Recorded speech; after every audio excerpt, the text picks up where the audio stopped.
Another thing that you won't hear a peep about from our imams is the so-called anti-conversion therapy bill that was recently passed here in Canada, which is well on its way to becoming law.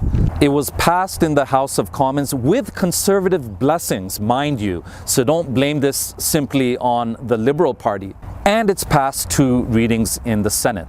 So this bill, which is called C6, is, as I said, well on its way to becoming law here in Canada. Now, on the sound of it, when we think conversion therapy, we imagine something very radical and extreme, like gay men having their testicles electrocuted while they're looking at pictures of naked men, in the hope that this might help them revert back to the more normative state of being sexually attracted to women. Now, we all know that this is not only cruel, but this is unscientific and it doesn't work. Such conversion therapy does not work. It's been proven to be ineffective. So even religious Christians here, the few that are left, and Muslims are not likely to be bothered or concerned with this bill. I mean, I wasn't planning on electrocuting anyone's genitals anytime soon, so why should I have a problem with such a bill? The problem is, as with everything else, you have to dig a little bit deeper, and then you might see what the problem is and why this should concern us as Canadians. Conversion therapy as defined in this bill is not just what you think of, i.e. a man being tortured in order to make him revert back to heterosexuality.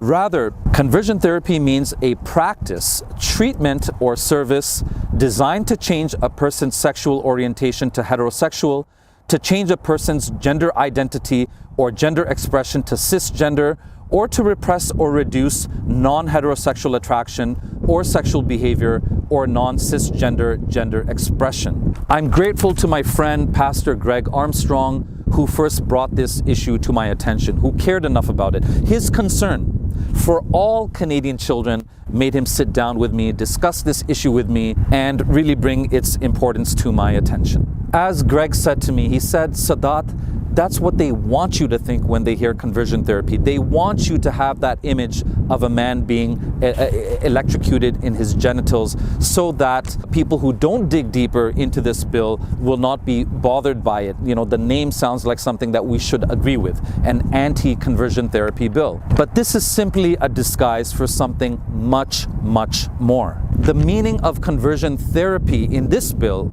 has been expanded so recklessly, so vastly, that even traditional Christian or Muslim spiritual counseling to a member of the same faith who is struggling with same-sex attraction could fall within the confines, could fall within that definition of an attempt at conversion therapy, and therefore could be illegal. Now remember the wording of the bill: any practice or treatment that is intended to repress or even reduce non-heterosexual attraction or behavior. So for example, if I was an imam or not, and if I counseled a member of the Muslim faith, a man who is struggling with same-sex attraction, and I said to him, listen, try not to go in the men's gym change room when men are changing naked. That might heighten, that might trigger your same-sex attraction. Well, is that a punishable offense that I just committed? Did I just offer a treatment? Did I offer some kind of advice that is intended to reduce his same-sex attraction? What if, God forbid, my son came home and said that he thinks he's a girl? And I said to him, son, you're not a girl, you're a boy. Say astaghfirullah 100 times. Did I just offer a practice to my son that is intended to reduce his non-cisgender expression? Should that be a punishable offense? What if a Christian did that? Should that be a punishable offense? The examples can go on and on. Imagine Pastor so-and-so, his son comes home wearing a pink skirt, and the pastor says to his son, you shouldn't be wearing a pink skirt or a skirt of any color. Has he just tried to influence the or repress the sexual gender identity expression of his son? Should that be a punishable offense? The noose is around our necks, folks, and it's only going to get tighter. I'm not suggesting that parents are going to start getting fined or arrested right away for doing this kind of thing, but as this law, once it's passed, once this law works its way through the courts, once it's interpreted by judges, once legal precedents are set, don't underestimate the speed of degeneracy. We could very well arrive there sooner than you think. After all, 20 years ago, or even 10 years ago, was it conceivable that school boards in Canada would be bringing in drag queens for children's storytelling time? Again, don't underestimate the speed of degeneracy. Pedaling uphill is difficult and slow. Downhill is much faster than you think.